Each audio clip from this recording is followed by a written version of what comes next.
Assalamualaikum warahmatullahi wabarakatuh. Bismillahirrahmanirrahim. Alhamdulillah wa syukrulillah. Thumma salatu wassalamu ala rasulillah Nabiyyina Muhammad ibn Abdillah wa ala alihi wa ashabihi wa mawalah. La hawla wa la quwwata illa billah, amma ba'd. Bapak, Ibu dan jamaah sekalian, jamaah salat asar Masjid Salahuddin yang dirahmati Allah, tema tazkiyah kita hari ini masih ingin melanjutkan bahasan kita di pertemuan yang lalu, yakni masih tentang logika. Kita ingin kesempatan sore hari ini membahas tentang bagaimana kita merawat logika jiwa. Kenapa kita harus merawat logika jiwa? Karena hidup tidak akan pernah lepas dari logika. Hidup tidak akan mungkin bisa dijalani tanpa logika. Semua yang kita lakukan pasti ada logikanya. Lantas kenapa kemudian kita perlu merawat logika jiwa? Karena ternyata logika itu ada 4 macam. Ada 4 macam logika yang dipakai manusia saat menjalani hidup. Di antara 4 ini pasti ada satu yang dominan pada diri setiap manusia. Apa 4 macam logika itu? Ada logika nafsu, logika akal, hati, dan jiwa. Semua manusia memiliki 4 logika ini, karena semua manusia pasti punya nafsu, punya akal, punya hati, dan punya jiwa. Acung tangan yang merasa tidak punya jiwa. Justru medeni, enggak punya jiwa, kok bisa hadir di sini? Semua kita punya jiwa, punya hati, punya akal, punya nafsu, dan keempatnya punya logika sendiri. Dan keempatnya bisa dipakai dalam hidup manusia, tergantung manusia mau pakai yang mana. Ada yang menjalani hidup ini pakai logika nafsu. Logika nafsu adalah logika yang didasarkan pada kesenangan dunia. Jadi kalaulah dia berbuat atau tidak berbuat itu dasarnya adalah kesenangan dunia.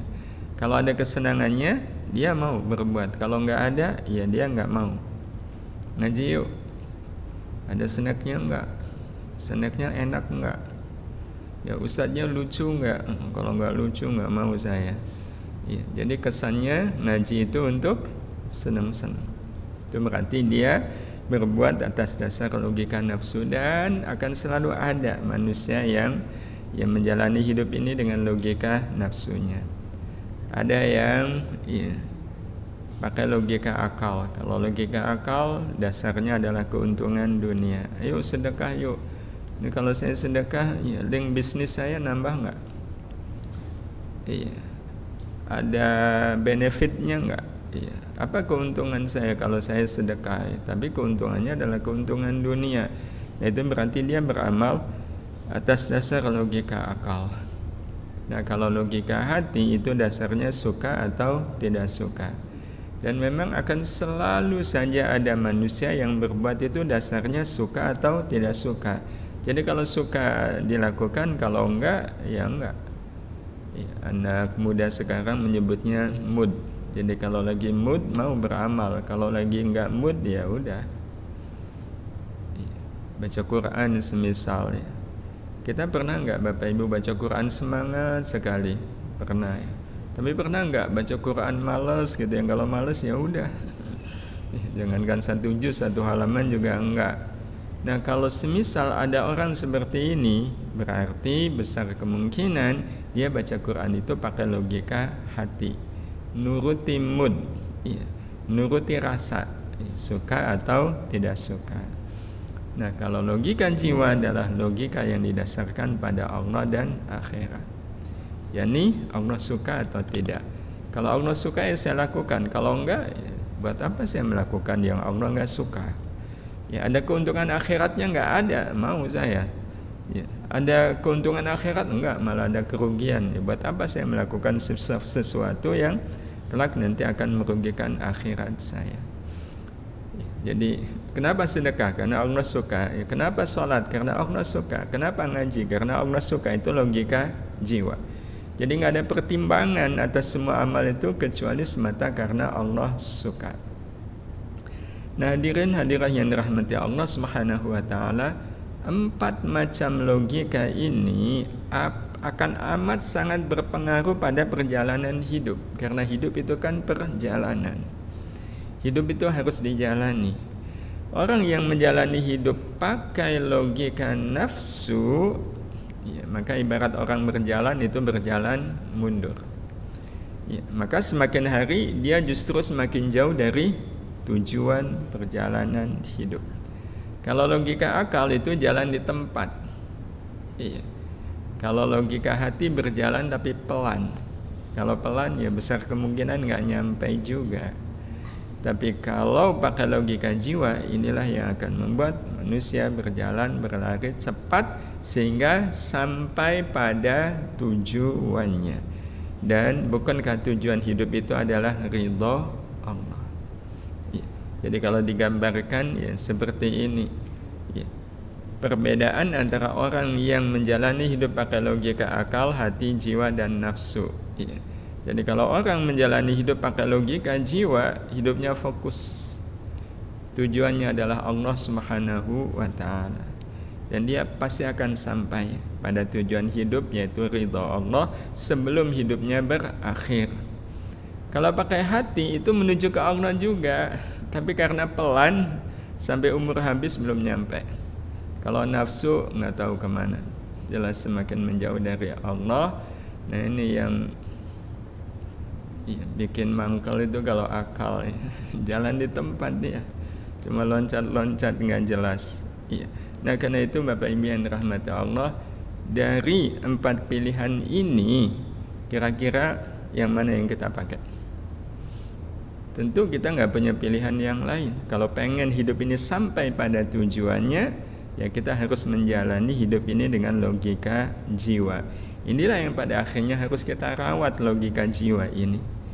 Karena kalau nggak dirawat seperti motor, kalau nggak dirawat rusak. Kalau udah rusak bermasalah nggak bisa dipakai. Maka orang yang tidak merawat logika jiwanya pasti logika jiwanya bermasalah. Kalau bermasalah ya orang nggak akan pakai logika jiwa. Dan dari apa yang tadi kita sampaikan Bapak Ibu yang dirahmati Allah, logika jiwa adalah logika yang membuat siapapun menjadikan Allah dan akhirat sebagai landasan untuk menyimpulkan dan mengambil tindakan. Tindakan tidak akan mungkin diambil kecuali didahului dengan kesimpulan. Dan maka memang menjadi sangat penting penggunaan logika jiwa ini. Dan Bapak Ibu, kalau kita perhatikan, tidak ada logika yang logis untuk menyimpulkan dan mengambil tindakan dalam hidup kecuali logika jiwa. Selain logika jiwa itu nggak logis. Selain logika jiwa itu nggak logis. Tapi walaupun nggak logis, itu sering dipakai. Kenapa? Karena memang selama ini kebanyakan manusia itu terbelenggu oleh logika lama yang itu sebenarnya bukan logika jiwa. Bukan logika jiwa, tapi tetap dipakai walaupun tidak logis. Sebagai contoh yang sering kita sampaikan, kita kalau dihina orang, itu reaksi kita apa Bapak Ibu? Tindakan kita. Kita mengambil tindakan membenci orang yang menghina. Mengambil tindakan marah kepada yang menghina. Mengambil tindakan membalas kepada orang yang menghina. Nah, atas dasar apa kita mengambil tindakan membenci, marah, memusuhi orang yang menghina? Atas dasar kesimpulan. Apa kesimpulan kita kalau kita dihina? Banyak di antara kita yang sampai saat ini menganggap bahwa kalau ada orang menghina saya berarti dia menginjak-injak harga diri saya. Berarti dia menyakiti hati saya. Berarti dia menyinggung perasaan saya.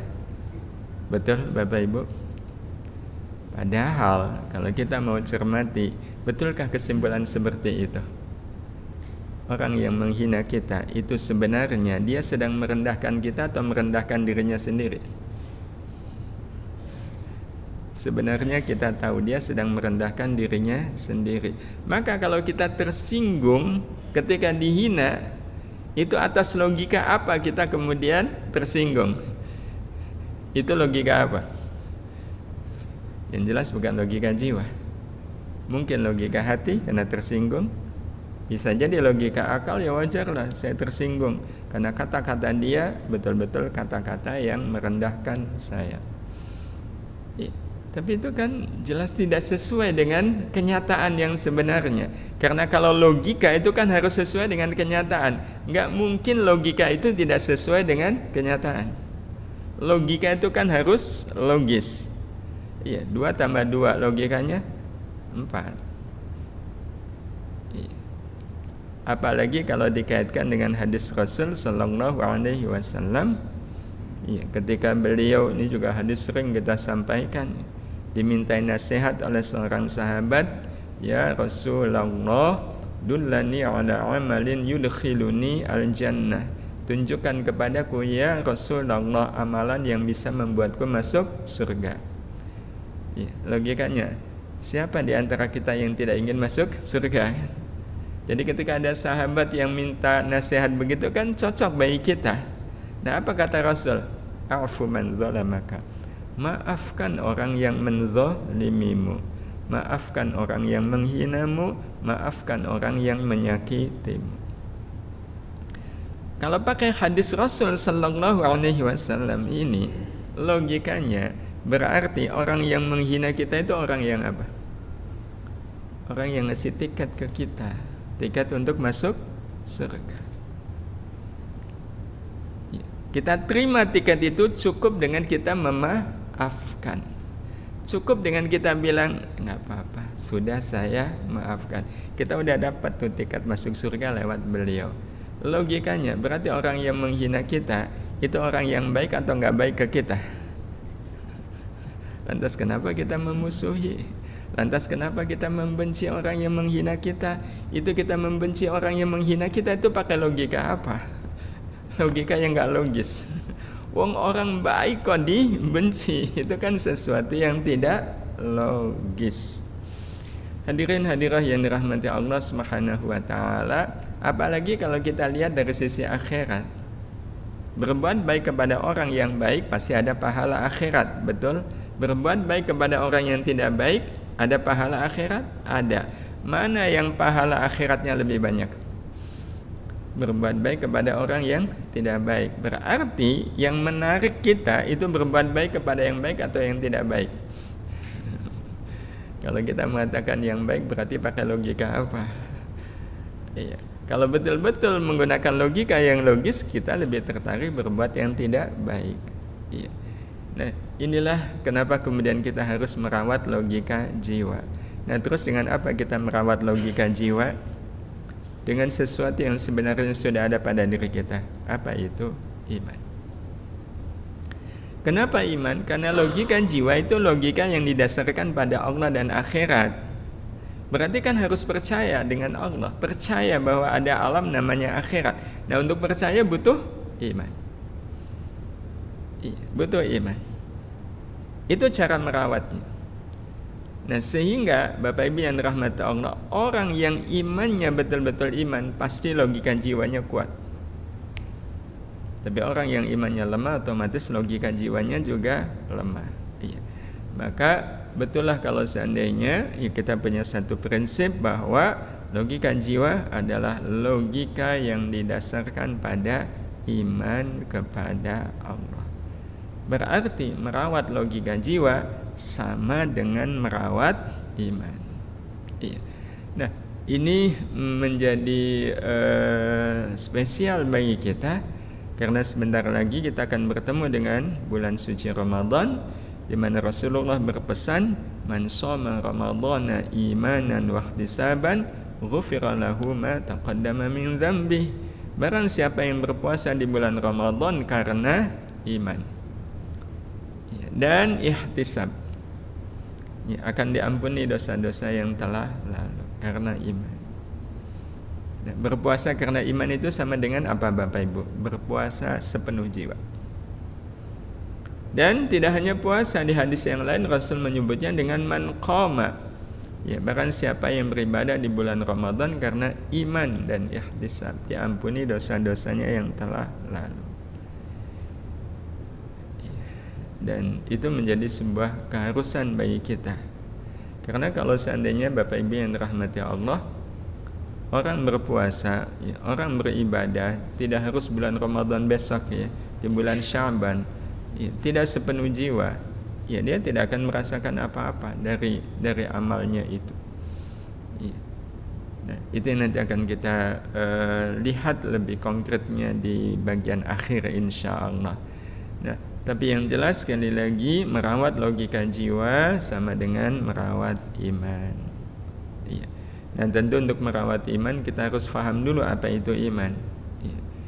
Di pertemuan yang lalu, ya tentu masih ingat, iman adalah rasa percaya kepada Allah yang membuat seorang mukmin menyerahkan dirinya sepenuhnya kepada Allah.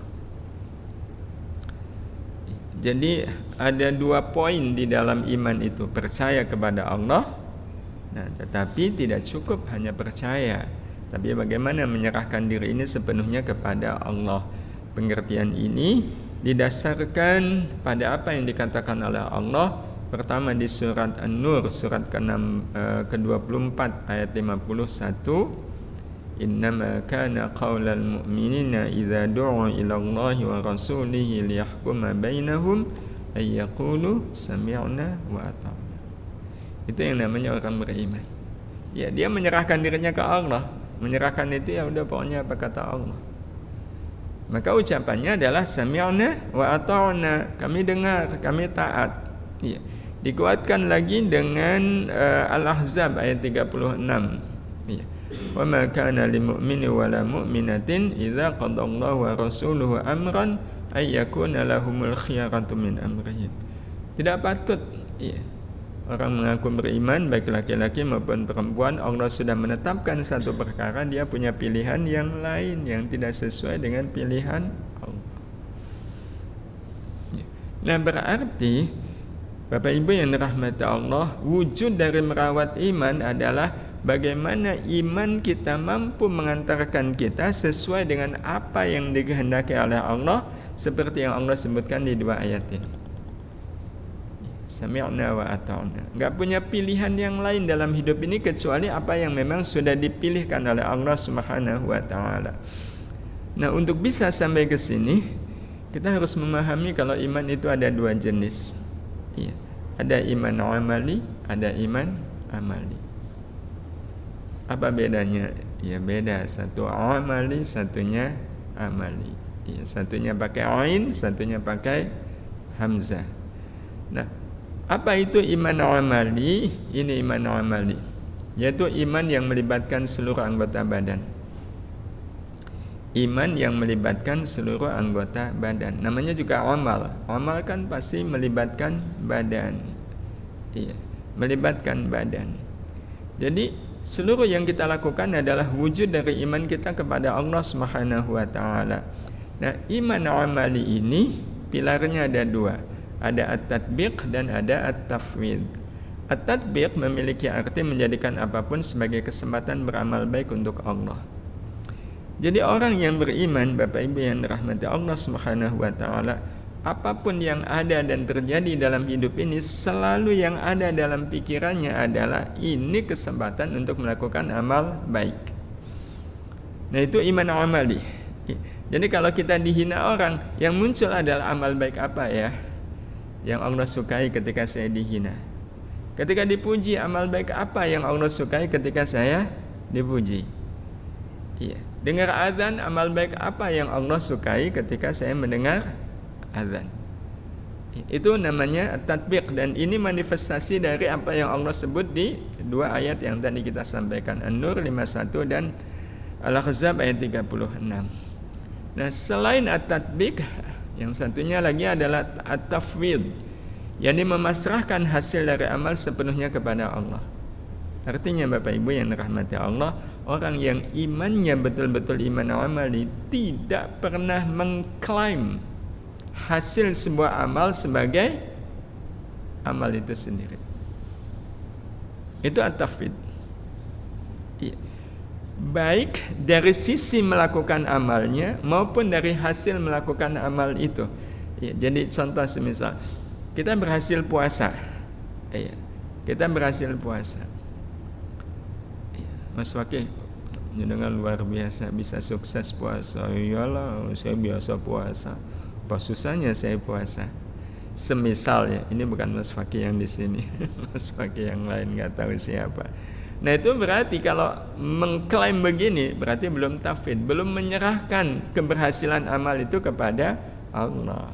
Nah tafwid itu ketika kita sudah selesai puasa, sadar betul bahwa saya bisa puasa itu adalah karena pertolongan Allah.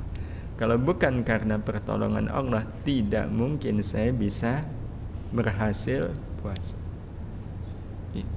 Alhamdulillah bisa khatam surat Al-Kahfi pas malam Jumat atau hari Jumat. Ya bukan karena saya mampu, bukan karena saya biasa lah. Al-Kahfi cuma berapa lembar, bagi saya udah biasa. Sehari itu saya bisa 50 halaman, ya Al-Kahfi yang kecil. Nah, itu berarti tatbiknya sudah, yaitu baca Al-Kahfi, tetapi tafwidnya belum. Nah, termasuk hasil di sini juga adalah ketika amal itu memang betul-betul ada hasilnya. Ya, amal ini betul-betul ada hasilnya.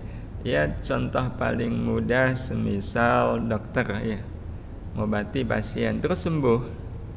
Ya, terus dokter ini bilang itu karena yang ngobati saya. Oh, kalau bukan saya yang ngobatin nggak bakalan sembuh. Ngobatin orang sakit kan sebenarnya wujud dari tatbik, menerapkan nilai-nilai iman.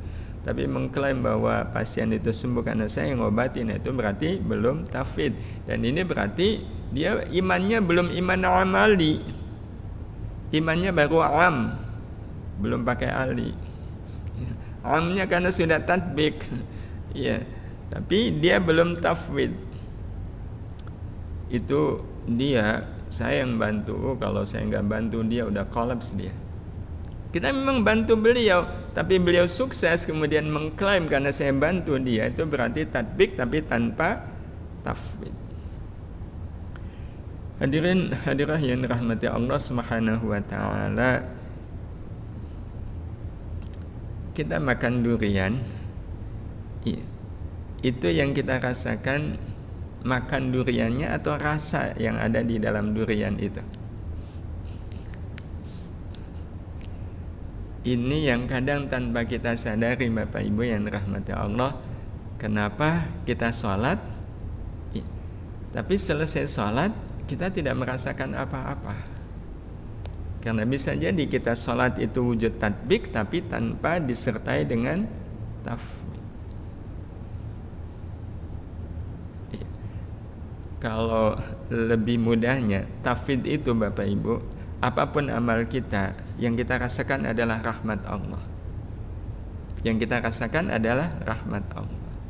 Jadi saya bisa sholat ini ya rahmat Allah. Dan tidak ada yang saya harapkan dalam sholat saya ini kecuali rahmat Allah. Itu tafwid. Hadirin hadirah yang dirahmati Allah Subhanahu wa taala.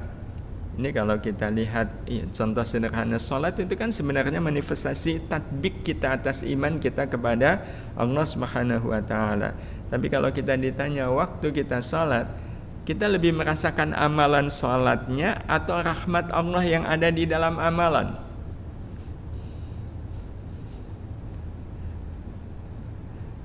Amalan sholatnya atau rahmat Allah yang ada di dalamnya? Kan sholat itu ada amalannya, ada berdirinya, ada rukuknya, ada i'tidalnya, iya, sujud. Kalau sebagai makmum ya ada mendengarkan bacaan imam, iya. Itu kan amalan di dalam sholat. Yang kita rasakan waktu sholat amalannya atau rahmat Allah yang ada di dalam amalan?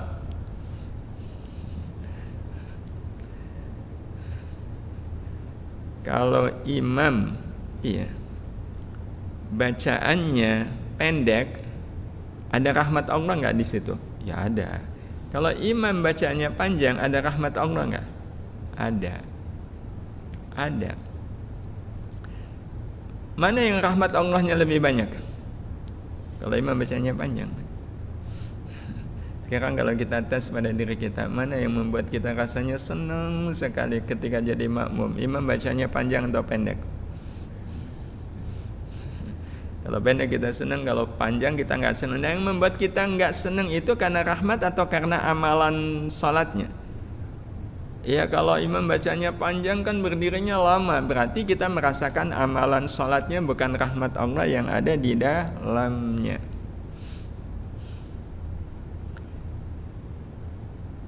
Antara imam yang suaranya merdu dengan imam yang suaranya sumbang, rasanya sama atau beda waktu kita sholat? Kalau beda berarti kita merasakan amalan sholatnya, bukan rahmat Allah yang ada di dalamnya. Waktu imam suaranya merdu, ada rahmat Allah nggak di situ? Ada. Waktu imam suaranya sumbang, ada rahmat Allah nggak di situ? Ada. Iya. Gak mungkin Allah kemudian mencabut rahmat gara-gara imam suaranya sumbang kan? Karena kalau soal suara itu kan nasib-nasiban. Iya, bukan maunya kita juga ya, kenapa suara saya sumbang. Tetap di dalam sumbangnya suara imam ada rahmat Allah Subhanahu wa ta'ala. Nah, kalau sama-sama ada rahmat, kenapa rasanya beda antara mendengarkan imam yang suaranya merdu dan yang suaranya sumbang? Berarti waktu kita jadi makmum, kita merasakan amalan sholat, bukan rahmat yang ada di dalam sholat. Berarti sadar atau tidak, kita sholat belum sepenuhnya karena iman, belum mencerminkan iman amali. Akibatnya apa? Akibatnya ya sholatnya nggak memberikan pengaruh apa-apa. Bapak Ibu yang dirahmati Allah Subhanahu wa ta'ala, makan durian, iya, itu yang kita rasakan makan duriannya atau rasa yang ada di dalam durian? Rasa yang ada di dalam durian itu yang membuat kita puas kan? Ada orang makan durian tapi masih mentah, dia makan durian nggak? Ya makan. Tapi setelah makan durian nggak ada bedanya dengan dia tidak makan durian. Hadirin hadirah yang dirahmati Allah Subhanahu wa ta'ala, karena itulah kenapa beda antara orang yang beramal karena iman dengan orang yang beramal belum karena iman. Ya, kalau orang beramal karena iman, salah satu yang pasti akan terjadi adalah dia merasakan rahmat Allah di dalam amal. Nah, merasakan rahmat Allah di dalam amal inilah yang membuat dia merasakan betul hakikat rahmat Allah Subhanahu wa ta'ala. Ya. Pada akhirnya orang-orang seperti ini akan merasakan apapun sebagai rahmat Allah. Ya. Merasakan apapun sebagai rahmat Allah. Imam suaranya merdu, rahmat Allah. Imam suaranya sumbang, rahmat Allah. Nah, karena itu iman amali, Bapak Ibu, kalau kita terapkan dalam kehidupan sehari-hari, ya, kalau di dalam sholat semisalnya, sederhana saja, waktu kita sholat ya, di satu masjid, terus ternyata waktu kita mencium karpet, karpetnya bau. Kalau sholatnya pakai iman, begitu mencium karpet kok karpetnya bau nggak enak, bukan najis tentu ya, baunya bau apak. Kalau kita sholatnya pakai iman, maka yang kita rasakan dari apeknya bau karpet itu, kita merasakannya sebagai apa? Rahmat Allah. Rahmat Allah. Kalau kita merasakannya sebagai rahmat Allah, karpet yang apek itu akan mengganggu kualitas sholat kita enggak? Ya enggak. Tapi kalau kita memahaminya bukan sebagai rahmat Allah, kok apek ya? Itu pikiran kita kemana? Ke marbot kan? Marbotnya nggak tanggung jawab ini. Apalagi kita merasa banyak infak di masjid itu. Rugi saya infak di masjid ini, ternyata masjidnya kayak gini. Ya udah mengganggu kekhusyuan salat. Iya. Tapi kalau semisal sholat di masjid Sholahuddin ini pas sujud kok karpetnya empuk gitu ya. Ada nggak orang yang kemudian punya pikiran ya wajar aja lah mesin kantor pajak ya mesti karpetnya enak. Ada nggak yang pikirannya ke situ? Itu karena dia tidak merasakan bahwa karpet yang empuk itu juga sejatinya adalah rahmat Allah. Tapi kan ya inilah pentingnya kenapa kemudian kita merasakan apapun sebagai rahmat Allah. Kebangetan kalau mesin Sholahuddin karpetnya bau gitu. Ya, ada saja orang yang begitu dan itu sekali lagi sangat tergantung pada kualitas iman amali. Nah, hanya saja Bapak Ibu membangun kualitas iman amali seperti ini itu harus disertai dengan iman amali. Iya, karena iman amali itu konkret karena kan bentuknya amal. Jadi ibaratnya bangunan, kelihatan bangunan itu. Amal itu kan seperti bangunan. Tapi yang namanya bangunan harus ada fondasi. Nah, fondasi iman amali itu adalah iman amali. Seperti apa iman amali? Kita bahas insya Allah di pertemuan yang akan datang. Jadi kita sudah membangun gedungnya, iman amali, tapi kita belum bahas fondasinya. Gak apa-apa bangunannya dulu, nanti baru kita fondasinya. Dan fondasinya sekali lagi adalah iman amali. Kita bahas pertemuan yang akan datang insya Allah. Ada tanggapan Bapak Ibu? Alhamdulillah, insya Allah iman amalinya bagus-bagus nih. Tapi kalau iman amali sebagus apapun, kalau iman amalinya nggak bagus, itu gampang roboh. Gampang roboh. Dan itu kita bisa lihat di bulan suci Ramadan ya. Pas awal-awal itu iman amalinya bagus nggak? Bagus ini. Kalau sudah hitungan berapa hari udah mulai banyak yang roboh, nah itu sebenarnya kuncinya ada pada iman amali. Hadan ya Allah wa iyyakum. Ya, kita cukupkan sampai di sini. Mohon maaf kita akhiri. Subhanakallahumma bihamdika asyhadu an la ilaha illa anta astaghfiruka wa atubu ilaik. Assalamualaikum warahmatullahi wabarakatuh.